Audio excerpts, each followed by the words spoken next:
such a strange thing to do, a blessing in such a moment of sadness and sorrow. And yet, Jewish tradition teaches that we only appreciate the erudition, the compassion, the commitment of an individual to country, to one's people, the joy that we experience in life of having a beautiful family, grandchildren, of children. We only can appreciate those intangible, joyful, meaningful elements of life when we're able to see them in the context of an entire life. And as we all know, the vicissitudes that we all face, moments of pain and struggle, moments of sorrow, they make the highs that we experience that much sweeter and more meaningful. And even at a time like this, where we mourn for our friend and comfort his family, we say a blessing in appreciation for the 95 years? 95 As of years. January 16th. Just a month ago, 95 years of Murray's life. To be able to recite a blessing encapsulates the entirety of one's time on this earth. This blessing that we recite also comes with immense pain and grief. And so it is accompanied by the tearing of a ribbon or a garment by the closest relatives.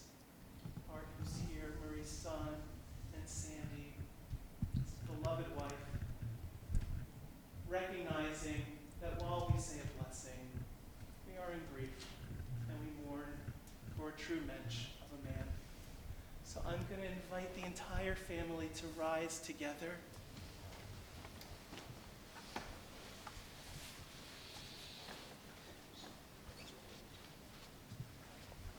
And I'm going to ask you to repeat after me.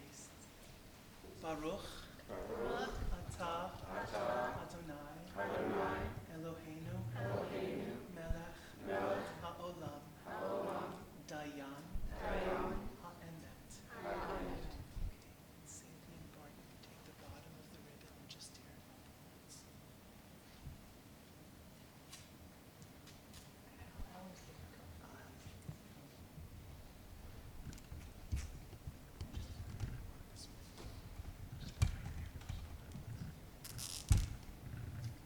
I'll ask you to repeat after me. Adonai Natan, Adonai natan Vadonai Lakach, Adonai lach Yehi Shem, Yehi Shem Adonai Mivorach. Adonai mevorach. Praised are you, Adonai, sovereign of the universe, the true judge. Adonai has given, Adonai has taken.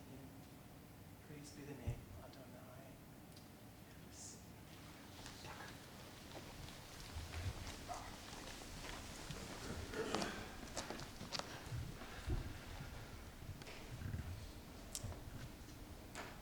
In the words of Kohelet, the book of Ecclesiastes, a season is set for everything, a time for every experience under heaven, a time for dancing, and a time for wailing, a time for birthing, and a time for dying, a time for speaking, and a time for silence, a time for seeking, and a time for losing. We know that the time of mourning is a complicated one. It's filled with so many different kinds of emotions as we experience memories flooding back, both bitter and sweet. We begin our formal service with the recitation of psalms and prayers, that they might help us all be present in this moment, mindful of the blessings that Murray betrothed to us all, the way he inspired us to live our lives, the friendship and the care that he bestowed upon so many. thus linking Murray's life with the 3,000-year-old tradition of the people of Israel and the eternity of God. We begin with a reading from Ben Sira, a book with much wisdom within it that did not become canonized in the Hebrew Bible, and yet its words are found in the Talmud and other ancient Jewish texts, helping us to encapsulate what it means to live life and to live it to its fullest. From the Wisdom of Ben Sira, chapter 4. A good person.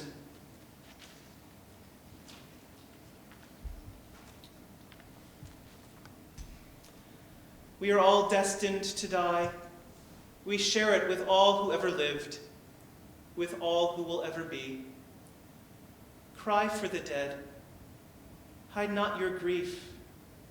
Don't restrain your mourning, but remember that continuing sorrow is worse than death.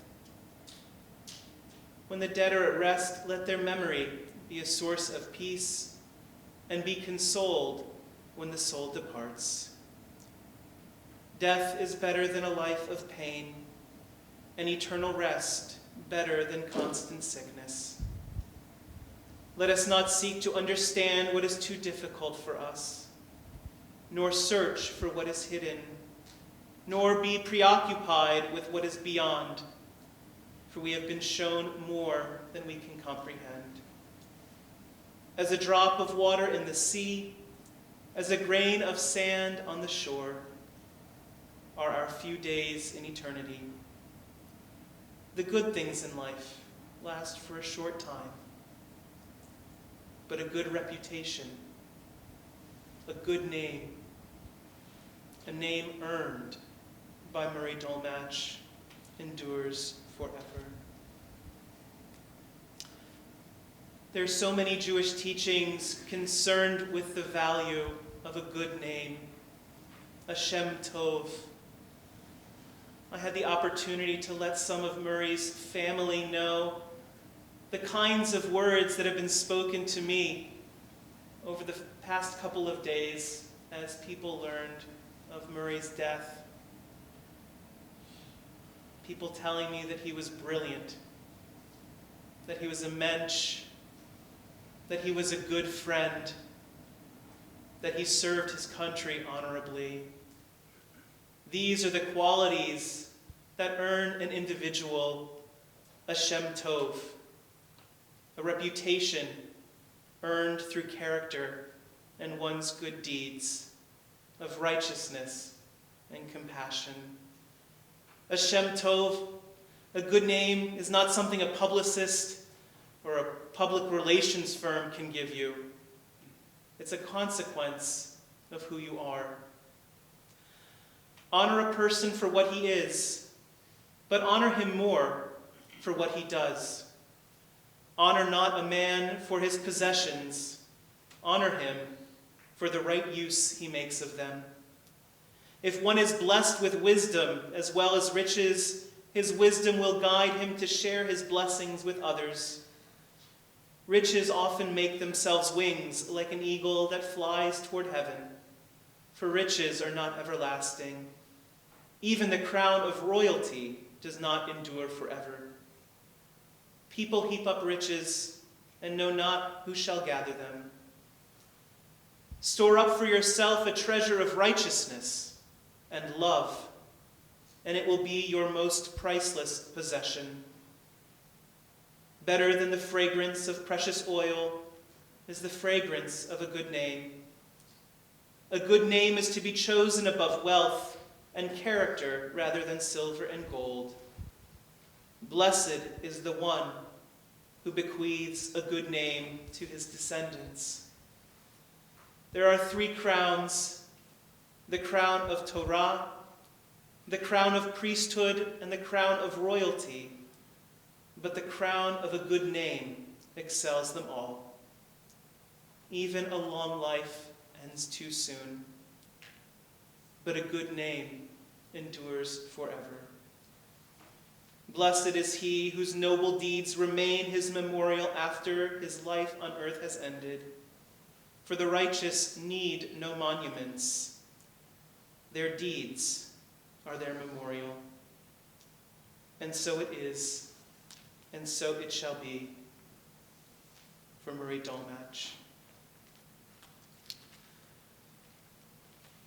The psalmist who composed Psalm 23, which we frequently hear in moments such as this, reflects upon the journey that we experience through life. Moments of feeling that we are resting in green pastures, where we feel nafshi yeshovev, our souls are full. But there are moments in all of our lives, and certainly moments in Murray's life, where we walk begates salmavet. We walk through the valley of the shadow of death. The psalmist writes of his experience, of that moment, of being able to live without fear, of feeling blessed and supported with rod and staff, of knowing that life's challenges can be confronted with faith and strength and courage. And in the end, the psalmist writes that tov v'chesed, goodness and loving kindness, will be his all the days of his life on this earth. And then in time to come, we all dwell beveit Adonai le'orech yamim, for length of days in God's eternal home. Mizmor leDavid, Adonai roi lo echzar,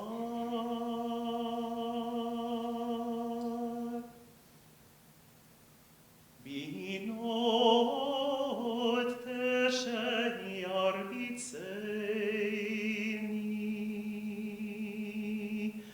al mei menuchot, ינעלני,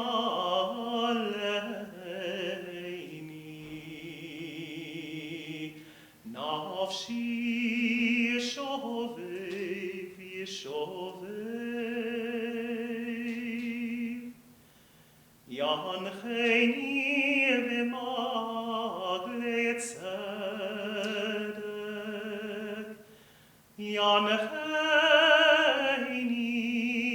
במעגלי צדק, למען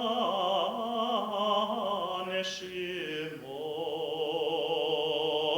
גם כי אלך בגיא צלמוות, לא ירא רע, כי אתה עמדי. שבטך ומשענתך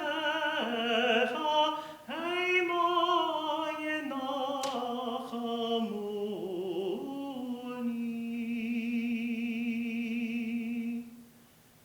תערוך לפני,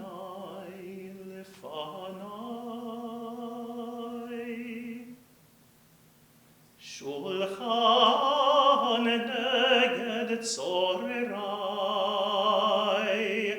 דישנת ושמן ראשי, כוסי רוויה. אך טוב וחסד ירדפוני, כל ימי חיי, כל ימי חיי.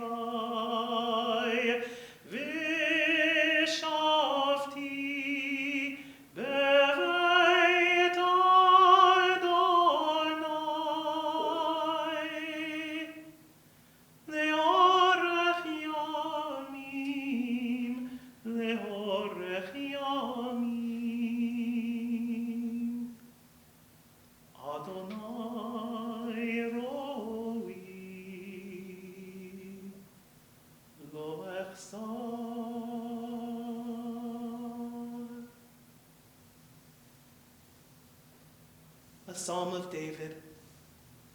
The Lord is my shepherd, I shall not want.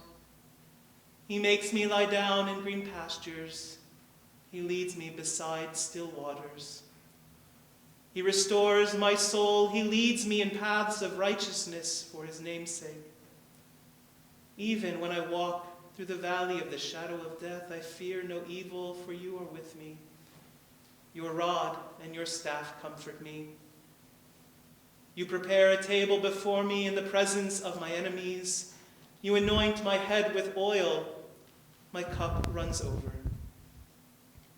Surely goodness and loving kindness shall follow me all the days of my life, and I will dwell in the house of the Lord for eternity.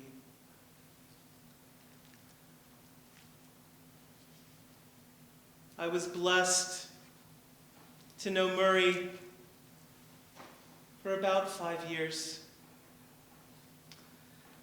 And most of those years were difficult ones for Murray, dealing with numerous health issues. Sandy and I were reflecting last night on Murray's strength and courage to confront all of the ailments that befell him for the last couple of years. And yet, that Murray, the Murray that I got to know, is only a part of the rich life of an extraordinary man. And the memories that I know so many hold dear and close are not memories from these last years when Murray's been so sick. Rather, memories of him in stride, in youth, in vigor. Many of Murray's family members asked to be able to speak today, to share the Murray that they knew and loved, the Murray that I did not have the blessing to be able to get to know. And so I am honored, as are we all, to be able to be reminded of the fullness of Murray's life, to honor all of it, from his youth to his final years. First, I'd like to invite Murray's son, Bart, to come forward and share some words with us.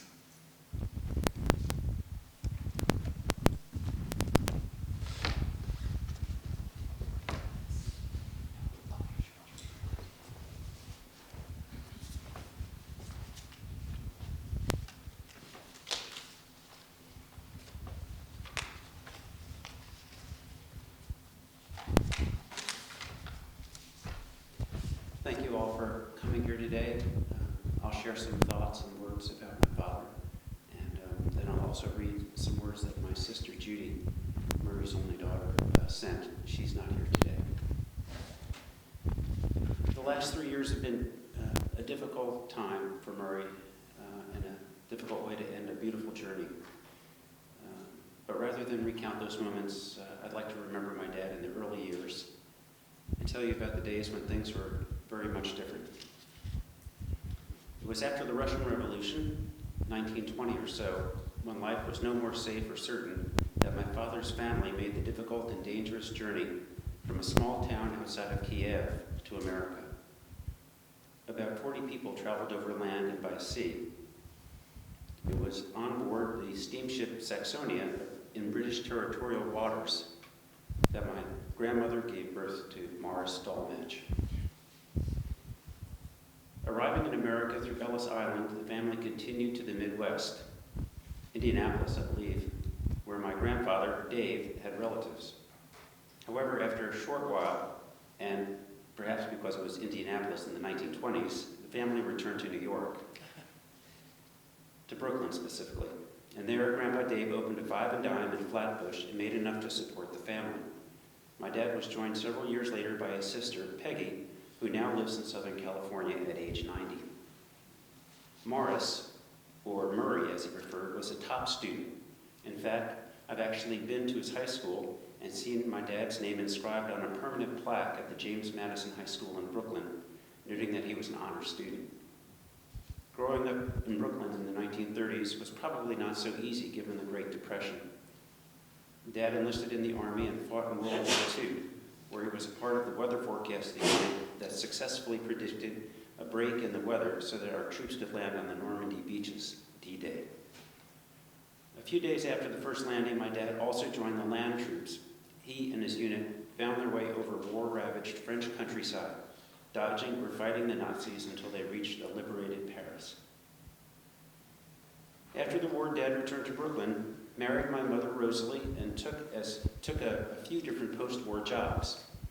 One was working as a hat salesman. Remember those things? Hats. I think he worked for a paper company also, although I may have that wrong, but I do remember that there were boxes and boxes of small paper pads at our home for years. We seemed to use them for just about everything, so it seems plausible to work for a paper company. But ultimately, Murray found his way into the advertising business on Madison Avenue. Yes, an original madman. Around that time, my mom's father purchased a 42-acre farm in northern Westchester, and our family moved there, along with my mother's brother and his family. The address was 300 Furnace Dock Road, and it was an idyllic family compound set in rolling, rocky New York forests and fields. During the weekends, my dad could be found outside, raking leaves, trimming an ailing row of prickly hedges, and generally trying to beat nature back into the woods, or trying to organize his children into a small task force to help with these tasks. My dad took the train to New York every day, driving 10 minutes to the station and then making the 50 to 60-minute commute to Grand Central Station, where he would pop up to the surface and walk a few blocks to work. But before he left for work, he got all three of the kids up, me and my two siblings, Hank and Judy. He made a little breakfast for us, a half-toasted English muffin, a bit of Dolmatch fruit cocktail with a bit of sliced banana. It was always my dad. Mom slept. And how Dad enjoyed his own soft-boiled eggs, all runny and nasty. Maybe that's the root of my aversion to hard-boiled eggs. I'm not sure. I have to think that advertising was the first big chance for my father to show his creativity and drive. Having worked his way up to ad executive, he then set out with a partner, Paula Green, to form his own agency, Green Dolmatch, bringing Subaru to America with the slogan, "Not just another Japanese Beetle," to compete with Volkswagen, and landing the American Cancer Society account that taught women that self-examination could detect breast cancer. When we went on vacation, the Scrabble board came out. While the kids made words like dog or clam, my dad would often go all out, using all of his tiles while we sat in awe. The spoken word, as well as the written one, was important to my dad.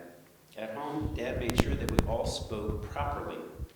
The local vernacular of northern Westchester wasn't very pretty, and my dad taught us that you look at yourself in a mirror, not a mirror. You had school spirit, not spirit. The spontaneous side of Murray often caught us off guard. Once when we were in our Volkswagen Bug driving home from Sunday school, my dad veered off of our semicircular paved drive and headed across the rough-cut field, bumping and bouncing to the other side. A Mr. Magoo kind of wild ride. Along with my siblings Hank and Judy, we were astounded, shocked, but loved the moment. Dad's unexpected, spontaneous moments of glee were a window into his spirit. I remember those days at a time when my dad worked hard, but succeeded in many ways. He forged his own advertising agency, raised 3 children who each went to college and beyond. He lived, loved, divorced, remarried, started a new career in video and programming sales. He found a new life with Sandy, and until the end, their love sustained Dad. The details of all this are not mine to repeat, and admittedly, as we all left 300 Furnace Dock Road for college, work, and lives of our own, the dad's life took forward was a bit fuzzy to me.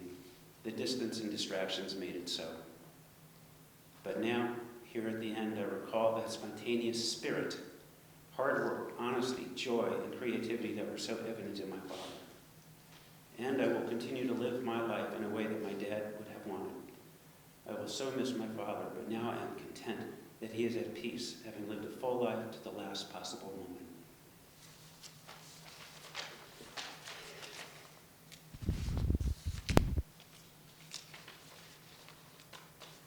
My sister, who is not here, actually she's traveling from halfway around the globe, I think, sent this to me by email, so I'll read these words that she sent.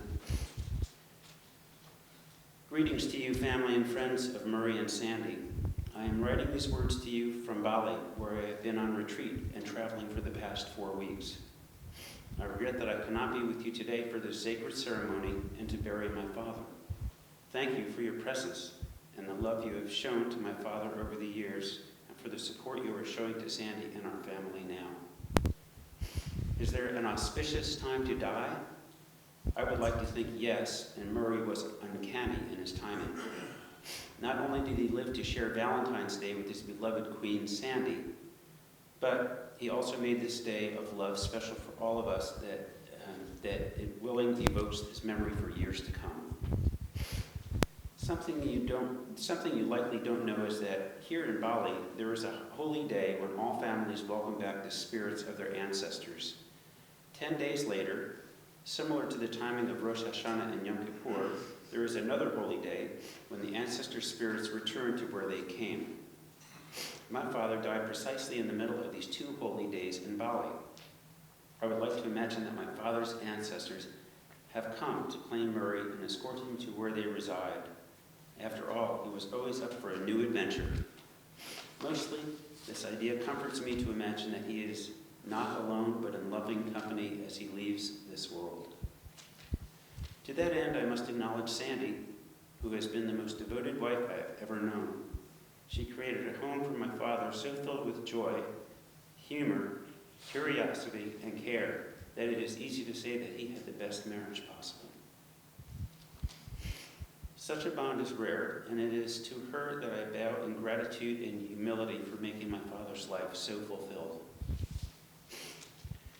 To my brother Bart, I also owe a huge debt of gratitude. He has been a steadfast support in myriad valuable ways to my father and Sandy, and it is through his lineage that the Dolmatch name will live on. For being the messenger of these words, I will be eternally grateful. Thanks, little brother. Please hear my echo from afar when you speak the Kaddish today for my father. The soul is not bound by time or space, and I send mine to where you are now and release it as well to mingle with my dad's as he continues on his journey home. With all my love, Judy.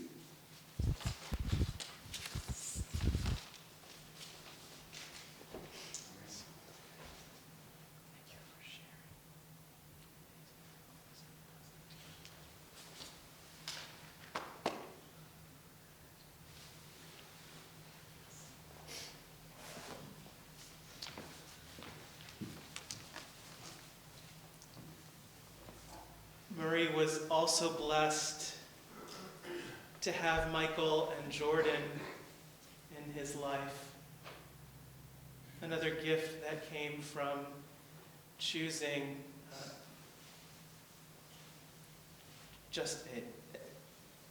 words escape me, an immense and caring and devoted wife in Sandy. So I'd like to invite Michael, followed by Jordan, to come forward and share some words as well.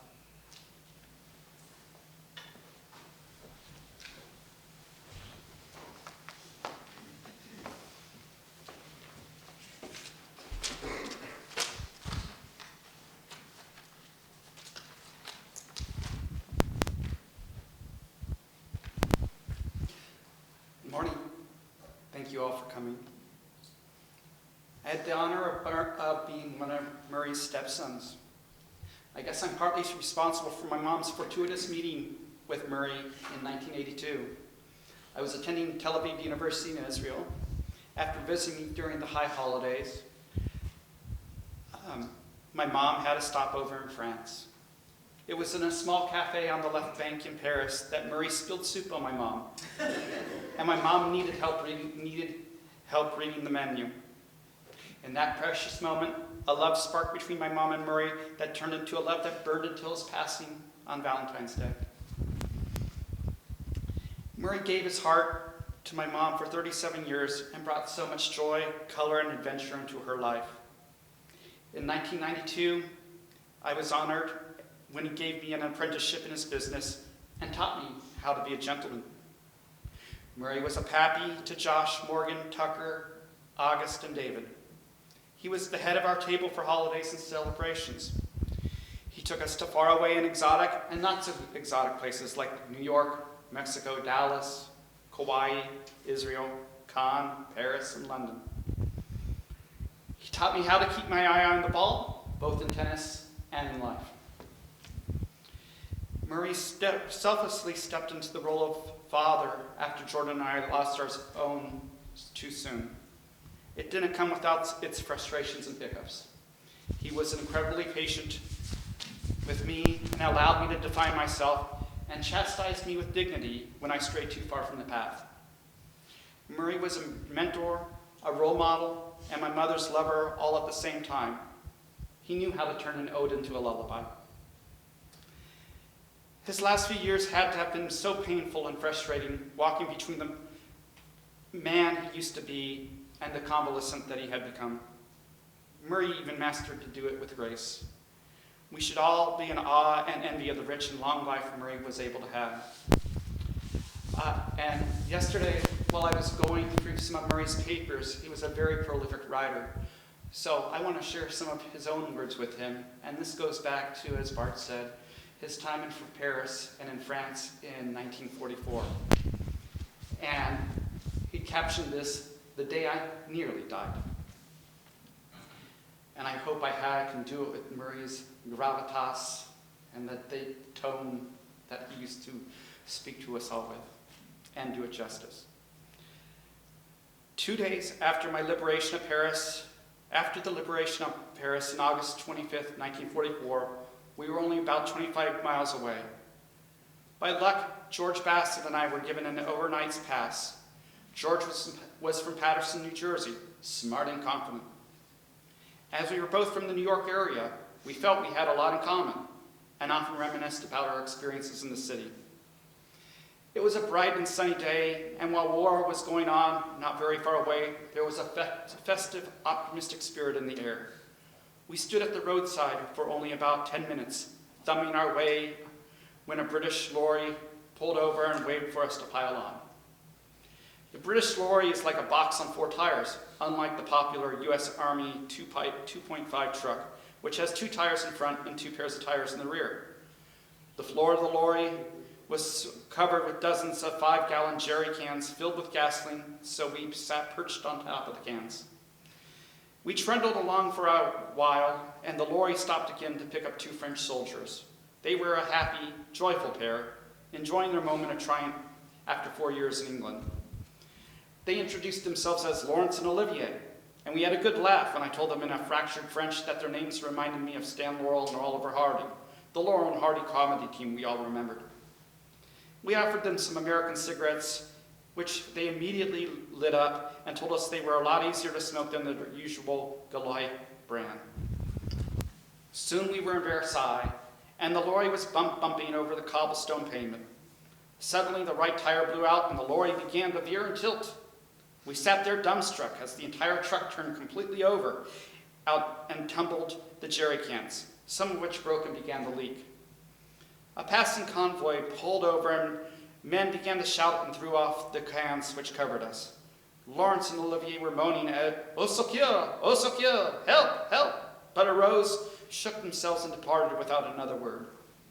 It was then that I remembered that just minutes before, both had thrown away the butts of the cigarettes they had been smoking. There was no blazing end. George was bruised and had a scalp wound. There was some bleeding, and he had to be taken to a nearby emergency hospital. He was released the next day and returned to camp. I was a little shaken, but was able to make my way to Paris. I was able to find Denise, the third sister of a French family I'd met in Normandy. I was able to tell her that her mother and two sisters were safe, although the farmhouse had suffered some shell fire damage. Denise was smart, sophisticated, and very much a Parisian, totally different from the plain, rustic style of her younger sisters on the farm. Her husband, Andre, was a photographer who specialized in making huge blow-up scenes that were used as backgrounds for the action in movies. Together, they were a charming pair, and I enjoyed a real French dinner with wine to end a memorable day. It was the beginning of a friendship that lasted more than 50 years. I just want to thank Murray for all the years and joy and compassion and love he gave to all of us, and I want to thank you all for being here.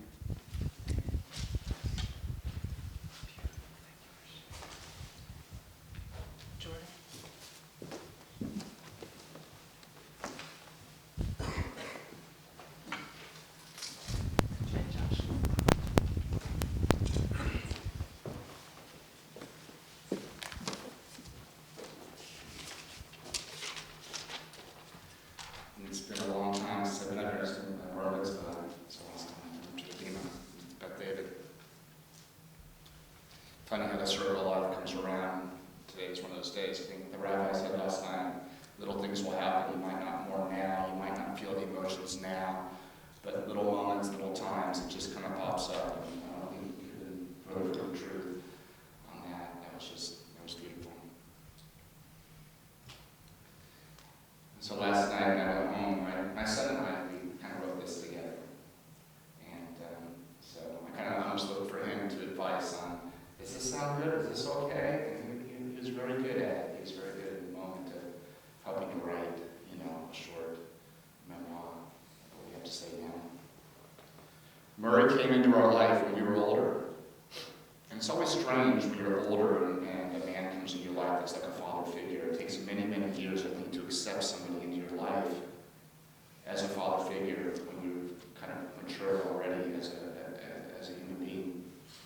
But my brother and I came from a very small family, so it was really wonderful to have a new addition to our family. That was Murray. He really was a rock in our family. He made our life more balanced as he filled a void that my father had left. My mother and Murray became a partnership that was never to be broken. They did everything together. Since I have a close relationship with my mother, it was only natural that Murray became a father-like figure to my brother and myself. He was someone who you could always trust and rely upon. I knew he was in for a long life when he changed his diet completely to cottage cheese, applesauce, peaches, and toast. We can all talk about he's a wonderful gentleman and a great person, and we all know that. But sometimes what makes people special are their little quirks. Here are a few quirks and unique things about Murray. He liked to eat, and he liked to sit and bust the tables at home. We would always be sitting there, and Murray would just get up from the table and just start busting the table. And for years, I almost said, okay, Jordan, gotta help Murray bust the tables, gotta help Murray bust the tables, because he would literally come with like 3 plates, like a waiter, and all the food. And he did this like miraculously through his 80s. Every morning, Murray would listen to a tiny transistor radio at breakfast.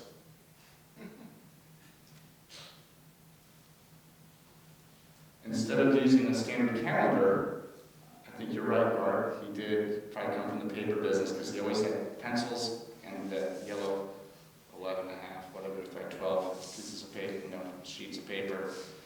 And he would handwrite his calendars on a yellow. He would hand do his calendars on the paper. And that's how he kind of lived his scheduling in his life. Thank goodness my mom scheduled all the trips.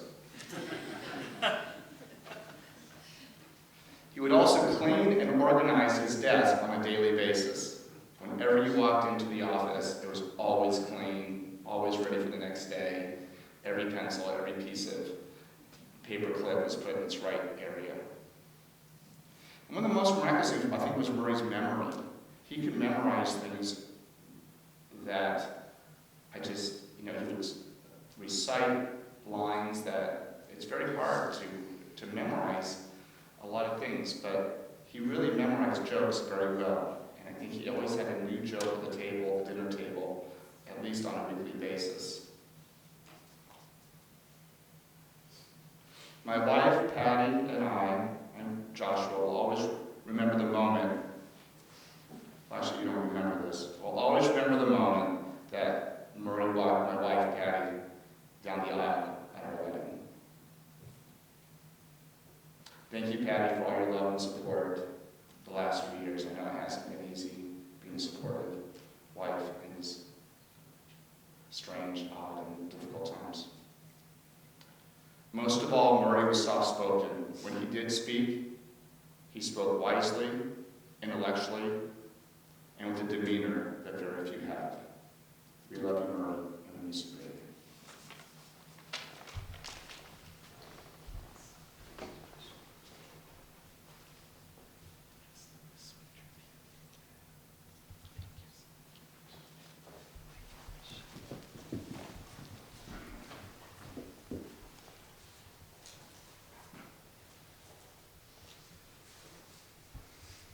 One of the boys, I think, absconded with my sheet, but I believe our final two speakers are Sue Calderoni and, of course, Sandy.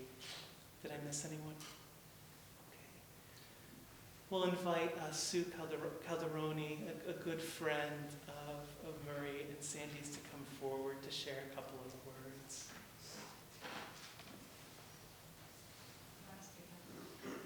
Sure, if you'd like to.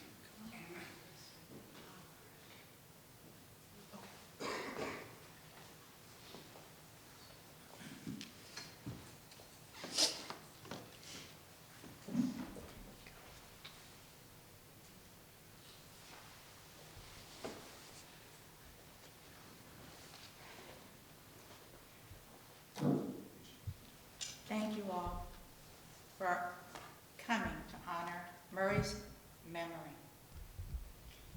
I want to acknowledge two of Murray's caregivers, actually three,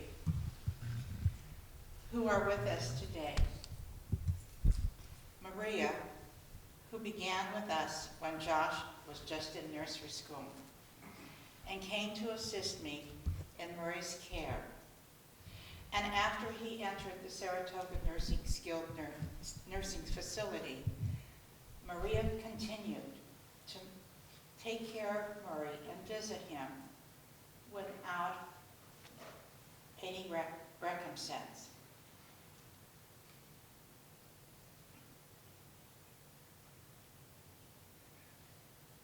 And Ola, who is here today with her husband, who for the last 5 months has cared for Murray at Skilled Nursing. Both have given their hearts to be with him, recognizing his grace and charm. At the time, he was so in need of companionship and support. I also want to recognize Barrick. His wife is here today, and Barrick was our first caregiver. He spent the nights with Murray from around 9 until 6 or 7 in the morning before Murray entered the skilled nursing facility.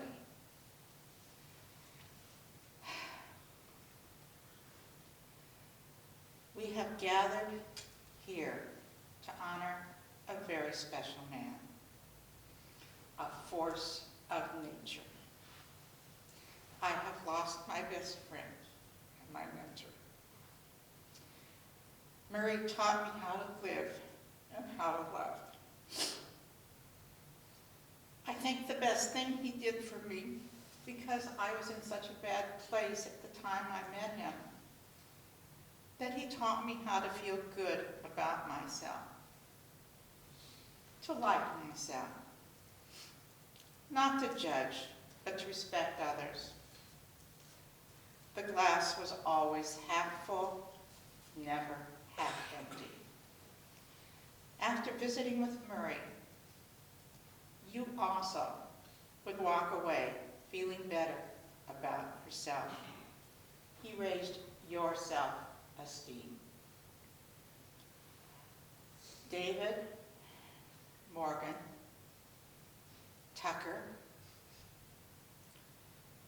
and August, and Joshua, and Bart. Murray was a man to emulate. You are the very essence of your father and grandfather. When I see you, I see Grandpa Murray. I see his progeny. When I hear your voice, I hear Grandpa Murray. I loved him so much that I hope I will be able to watch you grow and become more of the man he was. An honorable man, he was a life well lived. He was the consummate negotiator.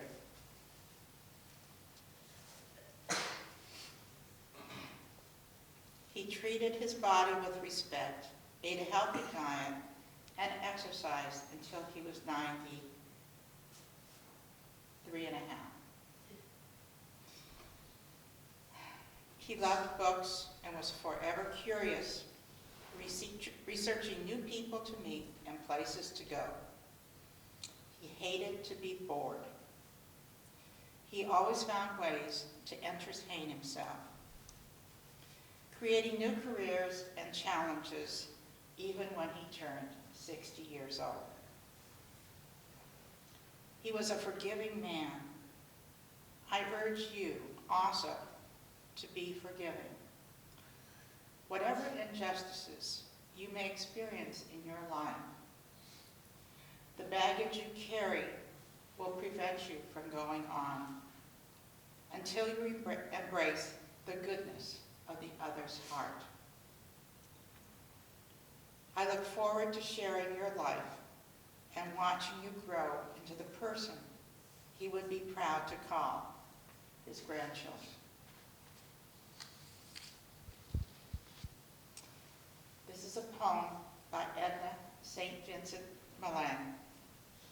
I owe it to my friend Sue, who memorized many poems in her youth and started to recite them to me the last few days. Oh, my beloved, have you thought of this? How in the years to come, unscrupulous time, more cruel than death, will tear you from my kiss and make you old and leave me in my prime.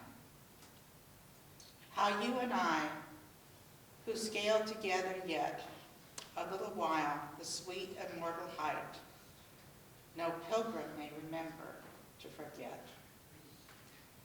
As sure as the world turns, some granite night shall I lie awake and know the gracious flame has gone out forever on the mutual stone.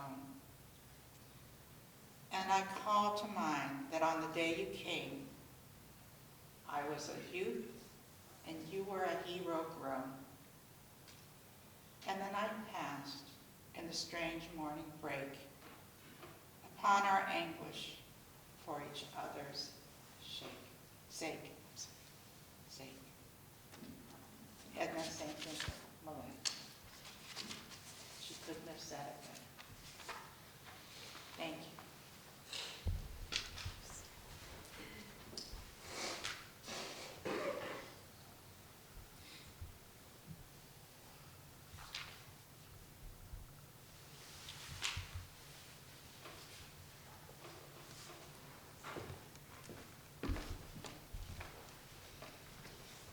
And we'll invite Sue to come forward.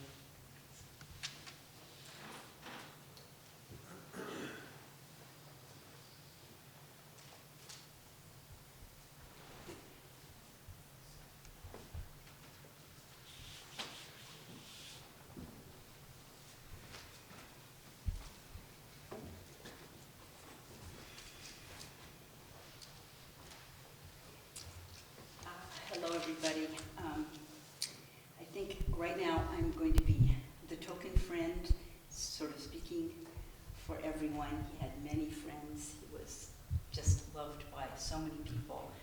I know people are going to have a chance to speak at Shiva tonight and share more memories of him, because there are so many things that we have to remember, all the years that we shared with him and enjoyed so many things about him. To Phil and me, he was really one of a kind. Nobody like him.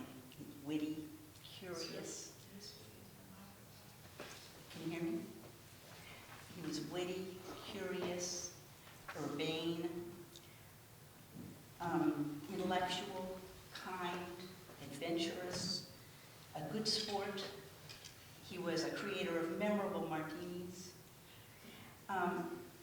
He was really a wonderful, maybe a little incongruous, mixture of dignified and sweet. And when I think of Murray, I will always see him in his pink polo shirt or his soft pink sweater. I'll always think of him that way, and see him that way. But also, as well as being a wonderful friend to all of us, he was half of a remarkable couple. The mutual respect, of affection, and consideration that between Sandy and Murray was lovely to see, and it was lovely for all of us to be able to share in all of the many occasions that we celebrated with them. We celebrated many joyful occasions. I know all of us did. There's a sonnet by Edna St. Vincent Millay, one of my favorite poets, that was written around 1920 that I learned many years ago. But just maybe a year ago, as Murray began sort of the slow decline and was losing ground more quickly, it kept coming back into my mind again. I kept thinking about it, revisiting my brain, and so finally, I think, as Sandy said the other night, I actually quoted it to her. And I want to share it with you because it reminds me so much of their love story. It also reminds me of how short a time we all have to appreciate those that we love. Here's the poem. And you as well must die, beloved dust, and all your beauty stand you in no stead. This flawless, vital hand, this perfect head, this body of flaming steel, before the gust of death or under his autumnal frost, shall be as any leaf, be no less dead than the first leaf that fell. This wonder fled, altered, estranged, disintegrated, lost. Nor shall my love avail you in your hour. You shall arise upon that day and wander down the air, obscurely as even a tended flower, it mattering not how beautiful you were or how beloved above all else that dies. And I also have another, I was looking through my Edna St. Vincent Millay books last night, and I came across just another poem that I like very much. It was one of her lyrics, written also around 1920, that I would like to share with you too. It's more of a general sort of rumination on loss and love. And it is this one I haven't completely memorized. It's just more of a general thing on death and loss. Lovers and thinkers, into the earth with you. Be one with the indiscriminate dust. A fragment of what you felt, of what you knew. A formula, a phrase remains, but the best is lost. The answers quick and keen, the honest look, the laughter and the love, they are gone. They are gone to feed the roses. Elegant and curled is the blossom. Fragrant is the blossom. I know, but I do not approve. More precious was the light in your eyes than all the roses in the world. Thank you all for being here.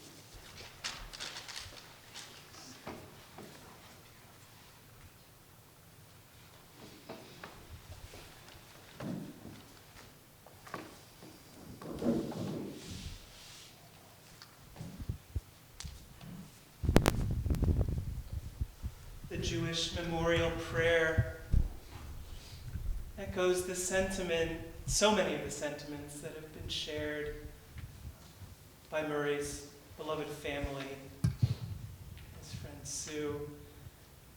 The notion that after we leave this world, our lives continue to be bound up in the bond of life, the tzror ha'chayim, those fleeting moments that Jordan made mention of when a memory comes back, a thought, a picture of Murray's face, a smile, a memory of childhood and being with him. Those are the moments when Murray's life is bound up in yours and all of our lives. We ask God, the God of compassion, to fill our lives with those moments, even as we grieve and as painful as they may feel. The prayer goes on to note the Jewish belief that there is a part of us that is eternal, the soul that returns from where it came, under the wings of the Shekhinah, in God's loving embrace for eternity. I'll ask us all to rise together for the memorial prayer.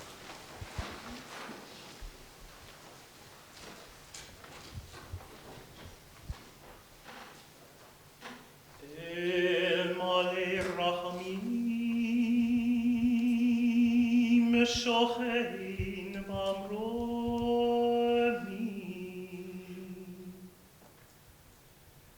המצא מנוחה נכונה תחת כנפי השכינה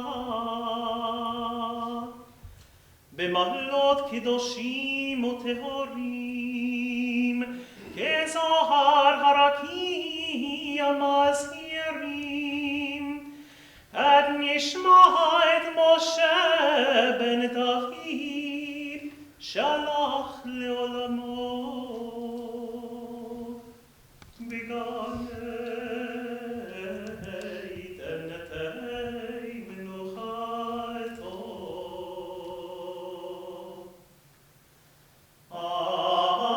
נבל הרחמים הזכירי אוי בסתר כנפיך העולמים וצרור לצרור החיים את נשמתו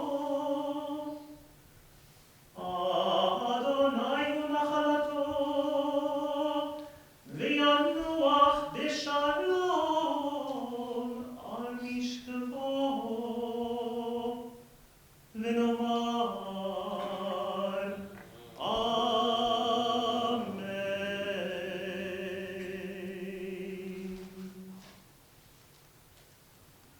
El Malei Rachamim, exalted, compassionate God, grant infinite rest in your sheltering presence among the holy and pure to the soul of Morris Dolmatch, Moshe ben David, who is gone to his eternal home.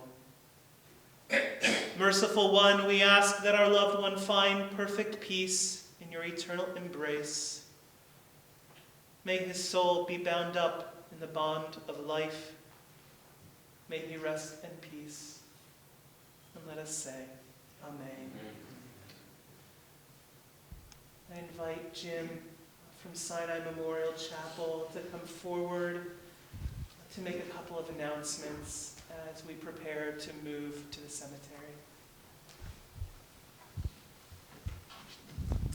Ladies and gentlemen, the services will continue with the burial at Skyline Memorial Park in San Mateo. There are some maps as you enter the sanctuary here for directions to the cemetery. Tonight at 7 o'clock, there will be the Shiva Minyan at the Dolmatch residence. At this time, if we can have our pallbearers to come forward.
I will not. Okay. So for those of you who will be up at the cemetery, if you want to come from your cars directly to the back of the hearse when we get there. Thank you, gentlemen.